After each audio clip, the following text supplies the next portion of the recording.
same question all of us have. What did the storm do to the Bay Area overnight? We're talking about what you're talking about, pounding rain, punishing winds.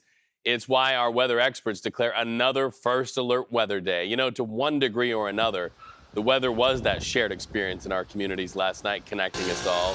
Flooding and winds pushed emergency crews to the limit. In fact, if you see a first responder, say thank you, because they responded to thousands of calls for help. And that's why having the information, this knowledge, is power as we navigate and plan our week.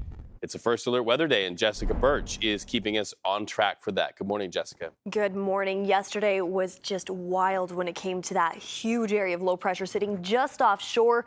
The strongest area of low pressure we've seen since January of 2010. It brought hurricane force winds for us along our coastline, and it brought in over an inch of rain within a matter of 24 hours down into the Santa Clara Valley, actually past 2 inches near Los Gatos.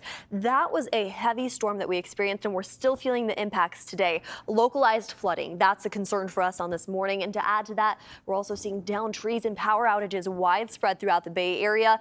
We're here to tell you what happened yesterday, and we're also here to tell you what's going to happen for us this week, because there is a big shift in our forecast as we head into the next couple days. I mean, areas like Nevada reported 4 inches of rain just yesterday. Take a look at what's happening for us today. That system's still sitting just offshore, but it is starting to track away from us. And as we watch it move away from us, there's a couple things I want to mention. Yesterday's winds were some of the strongest winds we've seen in a very long time. Hurricane force winds were reported by the National Weather Service. We saw those gusts moving in from the south, anywhere up to around 102 miles per hour near Pablo Points, and about 98-mile-per-hour winds near Loma Prieta. Now, I want to say this, that storm system will continue to track away from us today, but we are still left with lingering showers in the forecast today, and I want to talk more about that coming up within the next 10 minutes or so you are prepared before you head out the door. Reed? All right, Jess, thank you so much. A lot of road closures to talk about this morning because of those fallen trees and flooding.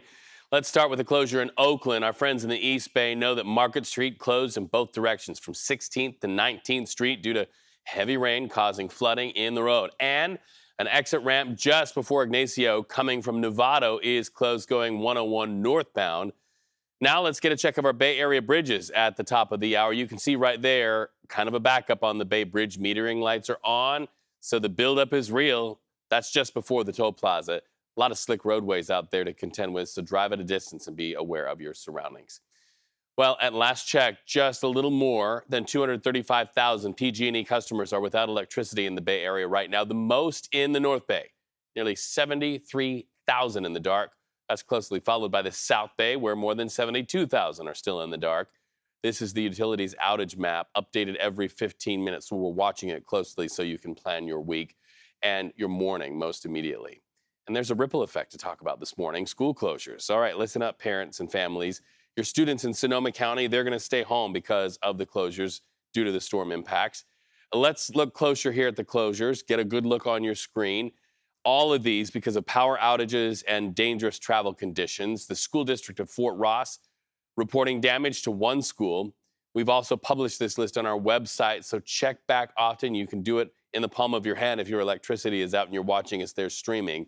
As of now, any school that you don't see on this list will remain open. That could change, though, throughout the morning.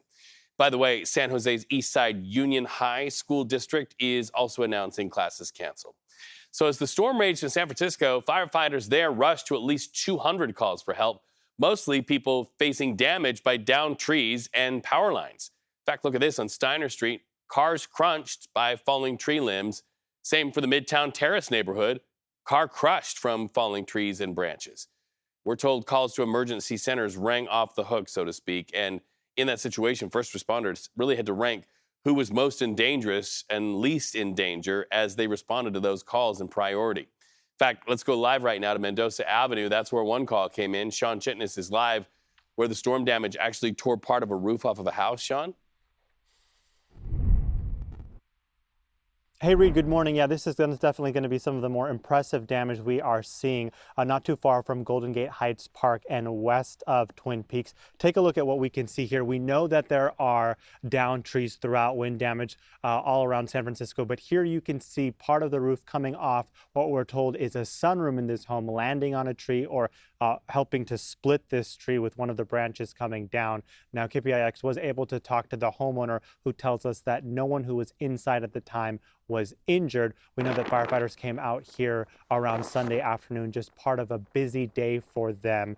As of Sunday night, the fire department telling us that no one injured, but plenty of work to do as they make their way around the city trying to respond to all of these different incidents. So city officials are asking folks to be patient, saying that it may take up to 48 hours before that they can get to all of these different situations where there might be downed trees.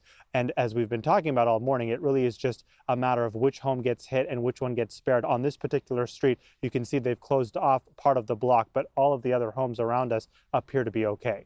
Reed, back to you. All right, Shawn, be safe out there. You know, it's been a mess for Bay Area travelers at airports. The storm forcing hundreds of delays and cancellations. We've got our live cameras fired up there. Live right now, currently at SFO, there are 45 delays, 28 cancellations. Oakland, 5 delays, 4 cancellations. We've got many people working the phones, updating that list throughout the morning if you plan to get on an airplane this morning.